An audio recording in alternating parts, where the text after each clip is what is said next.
Aujourd'hui, notre petite vidéo sera sur une marche en forêt ainsi que les avantages de garder ces forêts en santé. On fait partie d'un de mes parcs favoris qui s'appelle le parc provincial de Bronte. C'est en Ontario. Et puis, si on regarde, je suis en sentier ici et de temps en temps, je vais ajouter certaines choses. Mais on va parler de science, bien sûr. Ça, ici, dans notre région, c'est un grand chêne. Je ne sais pas si on peut le voir. On peut voir en haut, en tête. Juste pour montrer la grandeur, voici ma main. Fantastique arbre. On peut aussi voir que lorsqu'on parle d'arbre, il y a un autre chêne ici, un peu différent parce que l'écorce est différente. Ici, alors ici c'est le sentier 4. Chose qu'on peut remarquer, c'est que lorsqu'on parle d'un arbre, c'est l'extérieur qui est en vie parce que la sève va monter avec l'écorce.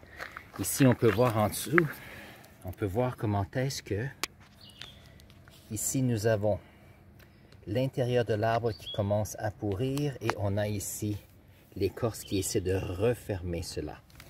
Donc un arbre permet de pouvoir grandir de l'extérieur. Je vais essayer de montrer une souche qui nous montre cela. Mais chose intéressante, c'est que il y a certains arbres qui vont pouvoir pousser sans problème pendant des centaines d'années. D'autres arbres, après un certain temps, vont commencer à se détériorer de l'intérieur. Ça veut dire que lorsqu'on parle de foresterie, il y a certains endroits où on va couper les arbres à un certain point parce que les laisser pousser plus longtemps, l'intérieur devient moins bon pour les bois de construction. Donc, c'est moins bon. Ça ici, c'est un érable. On peut voir ici, je ne sais pas si je peux montrer les feuilles, c'est fantastique. On peut voir un très bel arbre ici. Un autre arbre que je voulais vous montrer, c'est le pin blanc. Donc, les aiguilles sont un peu comme ceci. Et on peut voir que c'est un autre superbe arbre. Donc ici, un diamètre probablement de 50 cm. Donc on peut voir, ça c'est l'arbre. C'est un pin blanc. Voilà. Oh non, ça c'est un... Le pin, oh, ici c'est un pin blanc, voilà. Au côté, il y a un autre arbre qui est ici. La raison pourquoi je veux parler du pin blanc ici, qui monte jusqu'en haut, c'est qu'en Ontario, les pins blancs sont protégés. Sont protégés par, anciennement on va dire, par la couronne, parce qu'on utilisait les pins blancs afin de pouvoir faire les grands mâts de bateaux il y a une centaine d'années et plus, ces grands voiliers bien sûr. Alors nous allons continuer notre exploration. L'autre exploration que je voulais dire lorsque je marchais, c'est que nous faisons partie d'une forêt qui est assez mature.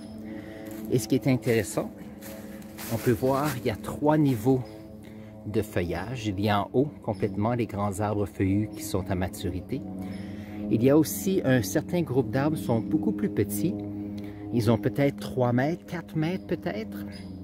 Ils sont beaucoup plus petits parce que les canopées, je pense comme ça qu'on dit en français, captent la plupart de la lumière.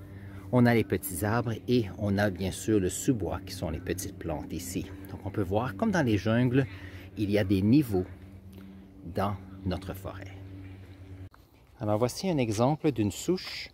Alors ça vous donne ici les doigts et l'échelle. On peut voir que assez grande dimension, mais on peut voir que ici l'arbre commençait à se désintégrer à l'intérieur. Surtout, on peut voir ici par des larves.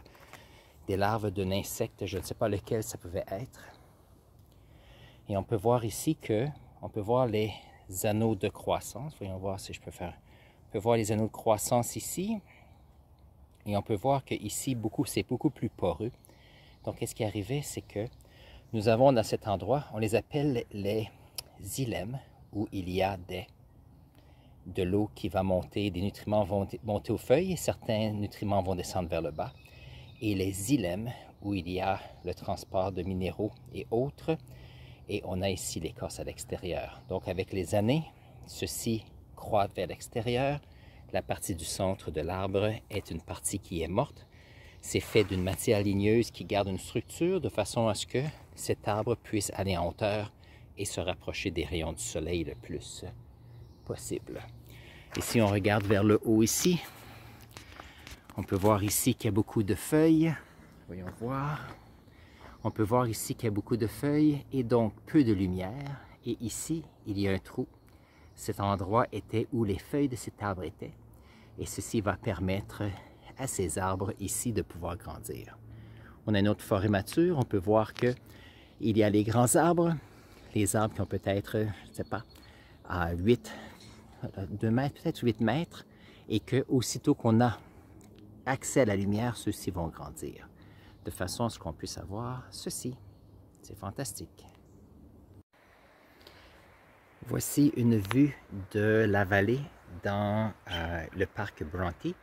C'est intéressant, on peut voir, ça c'est de l'autre côté, on peut voir que c'est tapissé d'arbres, c'est fantastique. On a ici notre vallée avec la rivière dans le fond. Je vais essayer de voir si je peux vous montrer un petit peu un film tout à l'heure.